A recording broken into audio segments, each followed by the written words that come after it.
There was never a quarterback like him. Even now. He was a must-see, you know what I'm saying? When he was playing, you had to run to the TV, make sure you ran to the TV. You just felt fast. I realized I had quickness in high school. I always thought about it as running with a purpose, and that's what I did in the backyard when I played with my friends, and I wanted that to be known in the NFL. We are headed for overtime. You know, Dan Reeves told me it's going to be some man-to-man. You'll have some opportunities to run. And they lined up in man-to-man coverage on like 2nd and 10. And in my mind, I was like, look, if this defensive front get anywhere near me, you know, I'm gonna take off. The Falcons with tremendous field position in overtime. Vick on 2nd and 8, has some running room. Go, Mike Vick, this is over! It's over, yes! Everything happens in like slow motion. It's like guys are falling and you're just looking around like, oh, it's a crease right here. I think I'm gonna take that crease. You know, when I split them, I didn't know they ran right into each other. The almost inhuman speed. When I watched the film and I seen what had happened, all I could do was laugh, man. Amazing run, and fitting that the Falcons should end the game this way. One of the moments in sports, man, that, you know, you never be able to take away, and it'll always be shown.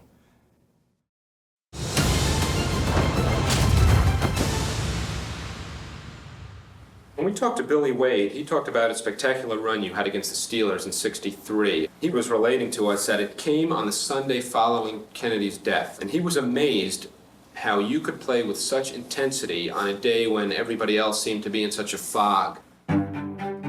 Well, the play that Bill Wade referred to in 1963 against the Pittsburgh Steelers was an unusual play. I had caught about 8 or 9 passes that day, and I remember Bill in the huddle asked me if I could go deep, and I said no, and I said, if you hit me around the 10-yard, 12-yard hook, I'll try to run with it, and that's basically what happened.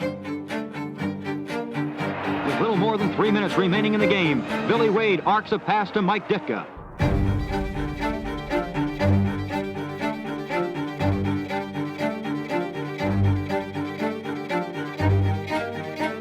I was lucky. Some people missed tackles. I managed to run as far as I could. I ran out of gas. I was tired, I'll be honest with you. But as far as playing the game, you know, 2 days after the assassination of President Kennedy, he was somebody to me who was an example of somebody who gave his all, and I just tried to give my all. And I think maybe that game to me was that was my way of committing myself to what I thought about President Kennedy.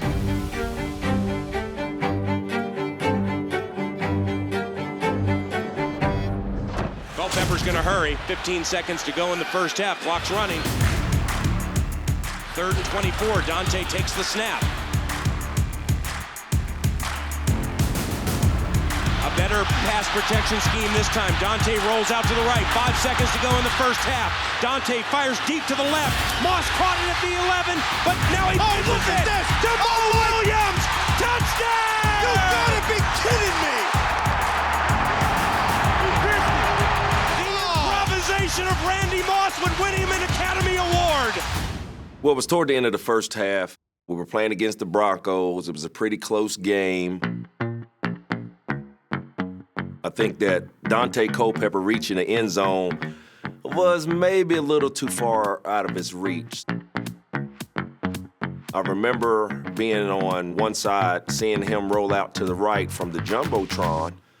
Then I seen him take that crow hop like you do in baseball, and then I seen him throw it.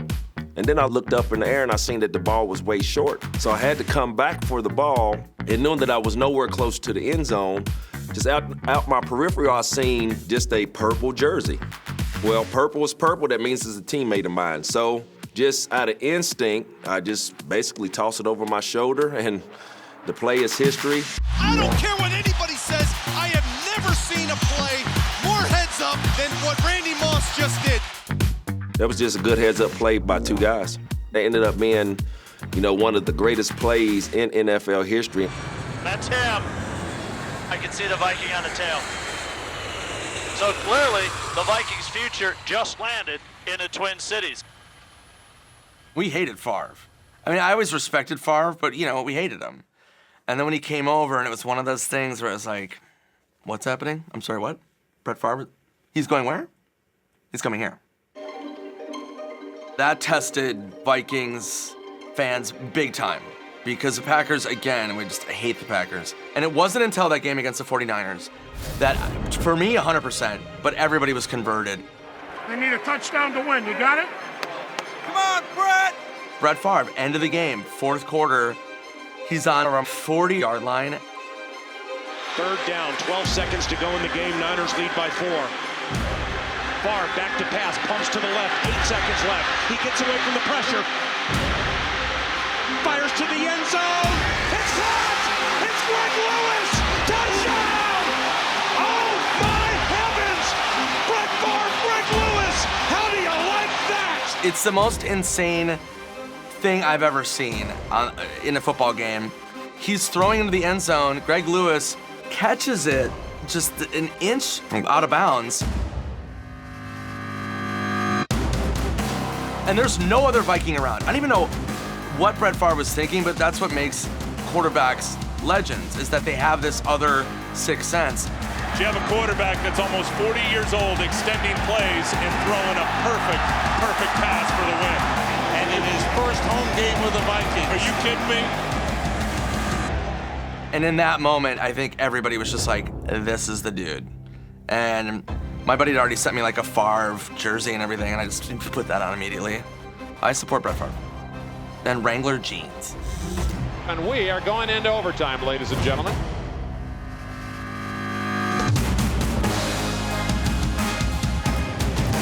Garrison Hurst takes the handoff, sweeps to his right, gets to the 20. He's on the 30, needs to cut in. He comes back up the right sideline, breaks the third tackle.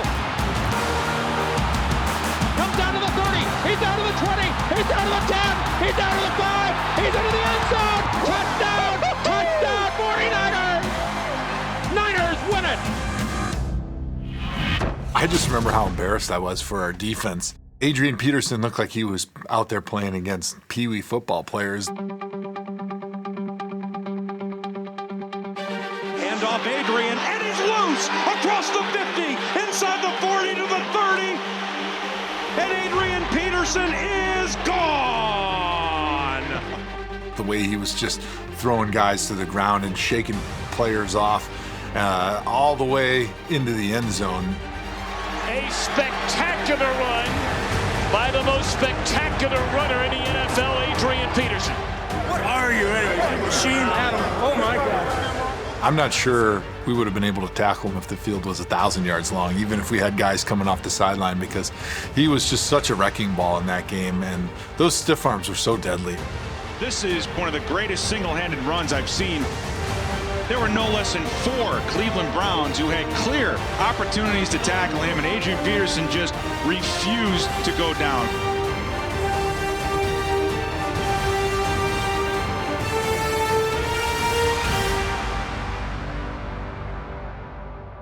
What I remember about that play, other than being a long time ago, was the previous week we had played in the Silverdome. First down, Green Bay. Favre, forced from the pocket, gets it off, intercepted. Through 3 or 4 picks. Favre, that's batted at the line and intercepted.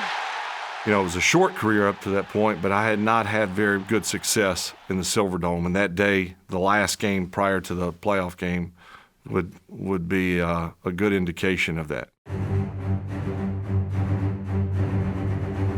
Here we go. We got to come back, play them again. I got to do something totally different than what I did the previous week, or we're going home. Clock down now to 110. Packers down by 3. Quick snap, second down. Favre, with daylight and time, goes for the whole thing. Touchdown! Brett Favre! I mean, Brett Favre was known for so many legendary throws and for the velocity that he had. But at that angle, to be able to throw across your body, across the field, it was almost an impossible thing. It was like a superhuman feat. That's what I could do best, was make a throw from an awkward situation. And that throw was sort of the play that kind of kick-started me into, okay, I've arrived. It's funny, as you look at the play, I was like, he's not going to throw this ball. There's no way. And he threw it. Cobb throws, end zone intercepted. Ed Reed's got it. 10-yard line coming back. He gets by Cobb at the 30-yard line. Sheds a tackle midfield. And it's funny because Haruki Nakamura was trying to get me to pitch him the ball. And I almost did it. I almost gave it to him. Intercepts a return for a touchdown, listed at 107 yards, is a new NFL record. Yeah, that was an exciting moment. You know, it really was. I almost felt like I landed like a bird. You know, just landed in the end zone, like a hawk coming in, you know, to go ahead and have his meal. Gotta go out here and prove I am the top. Be that X factor. Gotta be the X factor, especially today. That game was against the Broncos, and the way the game had gone along, we had kind of stalled out on offense. So my mindset was make a play. High in the air, Hall looks up, takes it his own 8. Makes the first man miss, looking to try to get to the outside. He's in trouble, surrounded, now he gets to the left side. He's got nobody but the kicker in front of him. Hall's up the left side, 35-40. A block on Noor. He's at the 35-30. The human joystick with the touchdown. Kansas City. I was exhausted when I ran into the end zone, extremely exhausted. I ran about 200 yards to cover 90. When I first caught it, I just made the first man miss. And at this point, I'm thinking, okay, you're in this ish hole. You got to get yourself out. So it's like, okay, let's go look and see what's going on over here on this side. And it was some of the same mess that was on that side. And at this point, instincts took over. Look at this. This is Dante Hall against all 11 Denver Broncos. And then it's just a race. Minnesota ball, and now Tarkenton doesn't have that much time left. And he looks and throws. Intercepted by the Oakland Raiders. Willie Brown at the 30, 40, 50. Touchdown Raiders! I remember we had 6 defensive backs out there, which let Willie be more aggressive. He was able to jump the route because he knew he had another guy behind him just as fast. But when he did that game was over with. As Bill King said, old man Willie. He's going all the way!